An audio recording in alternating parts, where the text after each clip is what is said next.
জামাইকে ভালোবেসে মাঝে সাঝে এরকম একটা ডালা তৈরি করে যদি জামাইয়ের সামনে দেন তাহলে মার্কেটে যাওয়ার জন্য এক্সট্রা টাকা কিন্তু বেশিই পাবেন। হ্যালো এভরিওয়ান, আসসালামু আলাইকুম, welcome back to my channel মিষ্টি ফুড বাই লিপি।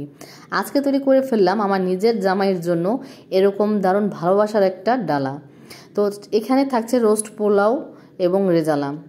তো পুরো রেসিপিটা দেখবেন, ভালো লাগলে অবশ্যই ভিডিওটা একটা সাবস্ক্রাইব করে যাবেন, পাশে থাকা বেল বাটনটিতে ক্লিক করতে কিন্তু ভুলবেন না। তো প্রথমে আমি এখানে নিয়েছি রোস্ট পিস করে নিয়েছি। এখানে আমার 8 পিস রোস্ট আছে। তো আমার জামাই একটু বেশি ভালোবাসে দেখে গলা, পাকনা, গিলা, কলিজা এগুলো সহই আমি এখানে নিয়েছি। তো সামান্য লবণ আর ফুড কালার মিক্সড করে আমি এটাকে মাখায় নিয়েছি। এরপর একটা ফ্রাই প্যানের মধ্যে সুন্দর করে এটাকে ভেজে নেব। আর হ্যাঁ, এই মাংসগুলো ধোয়ার পর এটাকে কিন্তু একটা স্ট্রেনারে খুব সুন্দর করে পানিটাকে ঝরাই নেবেন, তাহলে কিন্তু এই মাংসগুলো ভাজার সময় আপনার তেলগুলো ছিটবে না। তো ভালো করে রোস্টটাকে একটু মোটামুটি ভাজা হয়ে গেলে তুলে নেব। আর একই ফ্রাইং প্যানের মধ্যে আমি আবারও বেশ খানিকটা তেল দিয়ে দেবো। এই পর্যায়ে চাইলে আপনারা ঘিটাও ব্যবহার করতে পারেন। তো আস্ত গরম মশলা দিয়ে দিচ্ছি, এলাচ, দারচিনি, লবঙ্গ, আর দিয়ে দিচ্ছি এখানে ছোট একটা জয়ত্রী। তো ভালো করে তেলটার মধ্যে মশলাগুলো দেওয়া হয়ে গেলে সুন্দর একটা ফ্লেভার চলে আসা পর্যন্ত অপেক্ষা করব। এরপরে আমি হাফ কেজি পরিমাণের পেঁয়াজ বাটা এর মধ্যে দিয়ে দিচ্ছি। তো পেঁয়াজটাকে খুব সুন্দর করে আমি ভেজে নেব যাতে করে পেঁয়াজের কাঁচা গন্ধ চলে যায়। এরপরে দিয়ে দিচ্ছি এখানে 1.5 টেবিল চামচ পরিমাণের আদা এবং রসুন বাটা। দেওয়া হয়ে গেলে আদা রসুন বাটাটাকেও একটু ভালো করে ভেজে নেব। এরপরে এর মধ্যে দিয়ে দিচ্ছি আমি 1 টেবিল চামচ করে লাল মরিচের গুঁড়া, জিরা এবং ধনিয়ার গুঁড়া। তো সমস্ত মশলাটাকে আবারও ভালো করে মিশিয়ে নেওয়া হয়ে গেলে সামান্য পানি দিয়ে এটাকে আমি খুব সুন্দর করে কষায় নেব। আর এই রোস্ট জাতীয় রান্নাগুলো যত সুন্দর করে মশলা কষাবেন টেস্ট তত ভালো আসবে। এখানে দিয়ে দিচ্ছি আমি 1 টেবিল চামচ পরিমাণের লবণ। এরপর এখানে দিয়ে দিচ্ছি আমি চীনাবাদাম বাটা।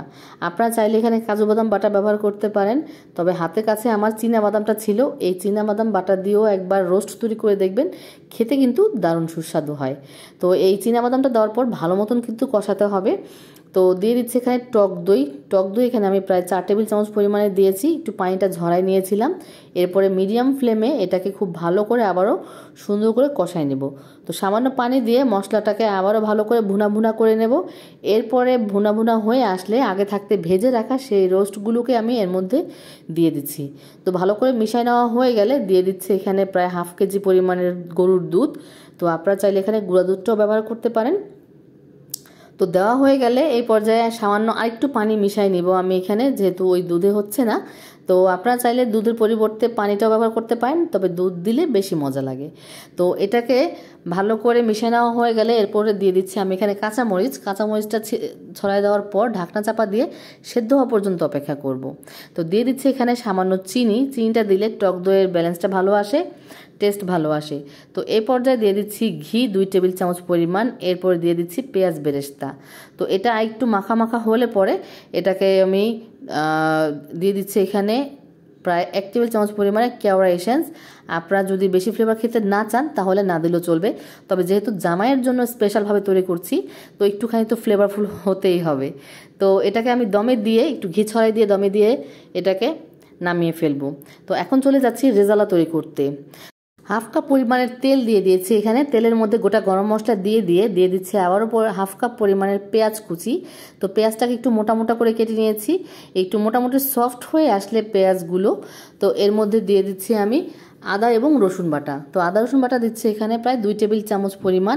এরপর দেব গুঁড়া মশলা 2 টেবিল চামচ পরিমাণ দিয়ে দিচ্ছি লাল মরিচের গুঁড়া, আর 1 টেবিল চামচ পরিমাণ করে জিরা, ধনিয়া, হলুদের গুঁড়া, আর এখানে আমি হাতে বানানো গরম মশলার গুঁড়া। তো এই সমস্ত সব মশলাটাকে দিয়ে তেলের মধ্যে আবারও একটু হালকা করে ভেজে নেব।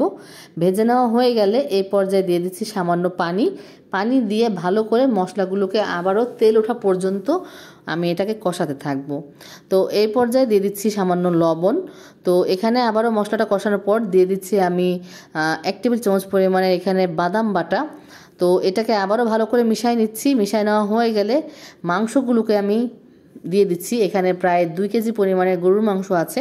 তো মাংসটাকে আগে থাকতে কেটে ধুয়ে পরিষ্কার করে একটু পানিটা ঝরাই নিয়েছি। তো ভালো করে মাংসগুলো কষানো হয়ে গেলে ঢাকনা চাপা দিয়ে ঢেকে এর ভেতরে যে এক্সট্রা ময়েস্ট আছে সেটা উঠে আসা পর্যন্ত অপেক্ষা করব। তো এই তো দেখতে পারতেছেন এখানে কিন্তু অনেকটা পরিমাণ পানি উঠে আসছে। তো এটাকে মিডিয়াম ফ্লেমে আমি ভালো করে এটাকে সুন্দর করে ভুনা ভুনা করে কষাই নেব। তো স্বাদ মতো দিয়ে দিচ্ছি এখানে কাঁচামরিচ।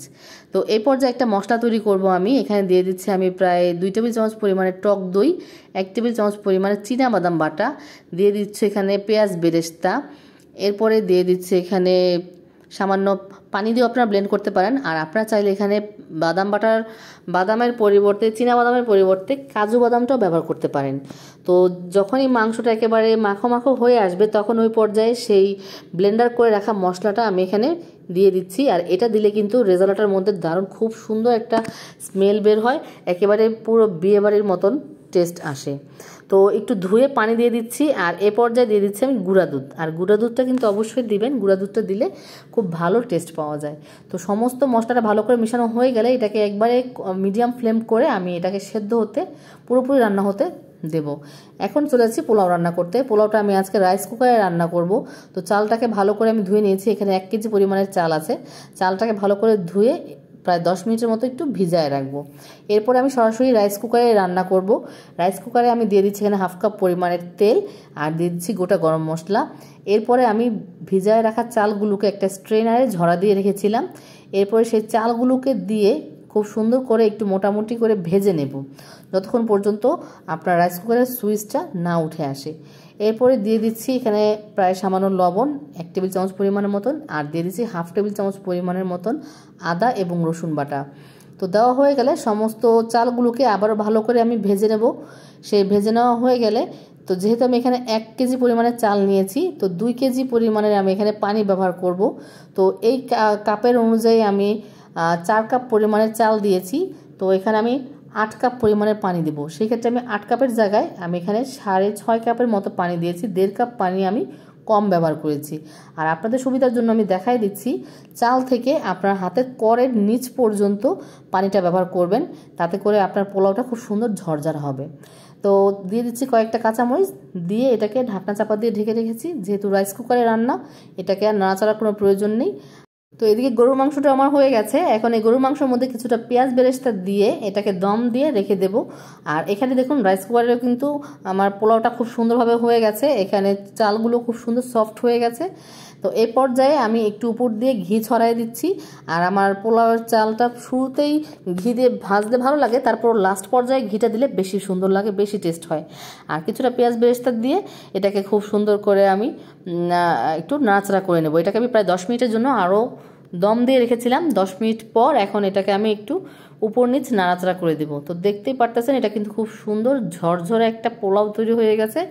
এখন আমি এই সম্পূর্ণ রান্নাটাকে আমার হাজব্যান্ডের জন্য সুন্দর করে আমি পরিবেশন করব। তো দেখুন এখানে আমি 4 জনের অনুযায়ী সুন্দর করে আমি এই ডিশটাকে ডেকোরেট করেছি।